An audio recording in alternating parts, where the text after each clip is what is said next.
इस वक्त जो मौजूदा सिचुएशन है पाकिस्तान की, उस पर कोई वीडियो नहीं बना रहे हैं। तो उस पर कोई ऐसी वीडियो बनाएं ताकि हमें समझ आ सके कि इस वक्त सिनेरियो, पॉलिटिकल सिनेरियो किस तरफ जाएगा। और सब लोग ये चाहते हैं, ये चाह रहे हैं कि देखा जाए कि इमरान खान जाते हैं या नहीं जाते। तो इसलिए बहुत सारे लोग ये क्या सराहियाँ कर रहे हैं, रीडिंग्स भी दे रहे हैं कि इमरान खान नहीं जाएंगे, और कुछ कह रहे हैं कि इमरान खान जाएंगे। सबसे पहले तो ये है कि हम इस बात को समझें कि हमेशा से ही इमरान खान जो हैं, इनकी दो मुख्तलिफ डेट ऑफ बर्थ रही हैं।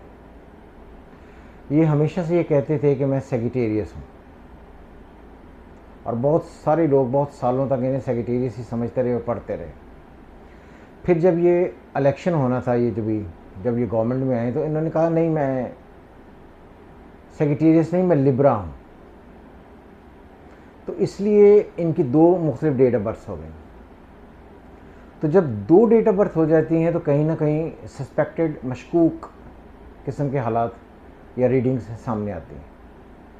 सो इसलिए मैंने बहुत दफ़ा कहा है कि मैं कभी भी पॉलिटिकल एनालिसिस करते हुए या पॉलिटिकल हारस पढ़ते हुए, पाकिस्तान का हारस पढ़ते हुए, किसी भी एक पॉलिटिकल आदमी का जायचा हम नहीं पढ़ते हैं। हम कोशिश करते हैं हम पाकिस्तान का जायचा पढ़ें, और पाकिस्तान से फिर जो पाकिस्तान का हुक्मरान है उनका पढ़ें। क्योंकि जो मंडेन एस्ट्रोलॉजी होती है उसमें मुख्तलिफ़ औकात पर मुख्तलिफ़ चीज़ें मुख्तलिफ़ तरीके से पढ़ी जा सकती हैं। वज़रा अलग से पढ़े जाते हैं, अवाम अलग से पढ़ी जाती है, हेड्स ऑफ द स्टेट्स अलग से पढ़े जाते हैं। तो इसलिए एक डिफरेंट थ्योरी है ये। आज हम कोशिश ये करेंगे कि पाकिस्तान का ही हॉरोस्कोप, ये देखें आप, पाकिस्तान का हॉरोस्कोप आपके सामने है। इसी को पढ़कर ये जो आने वाला महीना है इसमें हम सिनेरियो क्रिएट करेंगे। सबसे पहले ये देखा जाए कि पाकिस्तान की अपनी प्लानिटरी कंडीशन क्या है। पाकिस्तान बाय सन साइन लियो है, 14 अगस्त,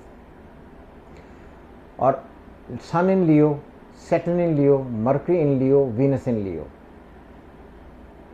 चौथे घर में केतु और Jupiter in Scorpio. 10th house में राहु इन टॉरस। सन से 12th हाउस में moon and Mars in cancer. अब हम जायचे को पढ़ने के दो तरीके आपको बताते हैं। अगर आप सन से पढ़ना चाहते हैं सन से पढ़ लें। सन से 10th हाउस जो है वो है टॉरस। टॉरस जो है उसमें से अब राहु कंजंक्ट हो गए हैं आके, और वो स्क्वायर बना रहे हैं सन इन लियो से, और जो वीनस बाय बर्थ इन लियो है उससे। इसीलिए मैं बार बार ये कहता हूँ, एक बात सॉरी गौर से सुने, अपने जहन में रखें कि जो मंडेन एस्ट्रोलॉजी है इसमें पॉलिटिक्स पढ़ी जाती है वीनस से बाय बर्थ, जो नेटल हाउस। अब राहु कंजक्ट होकर बाय बर्थ के वीनस को स्क्वायर दे रहे हैं, जिसकी वजह से ये कहा जा सकता है, बार बार हम कहते हैं कि ये जो टाइम है आने वाला, अप्रैल एंड स्पेशली मई, इसमें टोटल सिनेरियो चेंज हो जाएगा, पॉलिटिकल सिनेरियो चेंज हो जाएगा।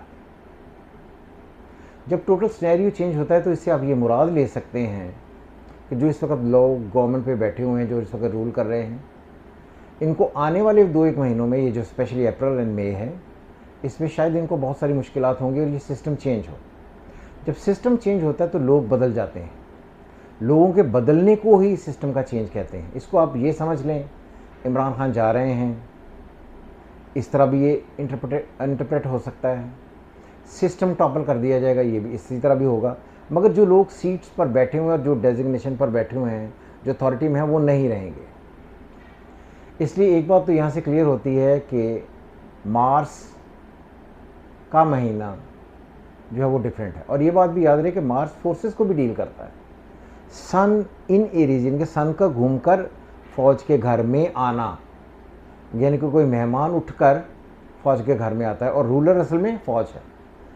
तो मार्स का ये महीना है। तो मुझे ये बार बार लगता है, जिस तरह मैंने पहले भी आपको एक पिछली वीडियो अप्रैल वाली बनाई थी, तो उसमें भी मैंने ये कहा था कि हो सकता है कि कुछ ऐसे मसले मसाइल दरपेश आएँ जिनकी वजह से जुडिशरी एंड आर्मी को कोई अपना फ़ैसला लेना पड़े, वो अपना कोई फ़ैसला असर्ट करें, जिसकी वजह से ये टोटल सिनेरियो चेंज हो जाए।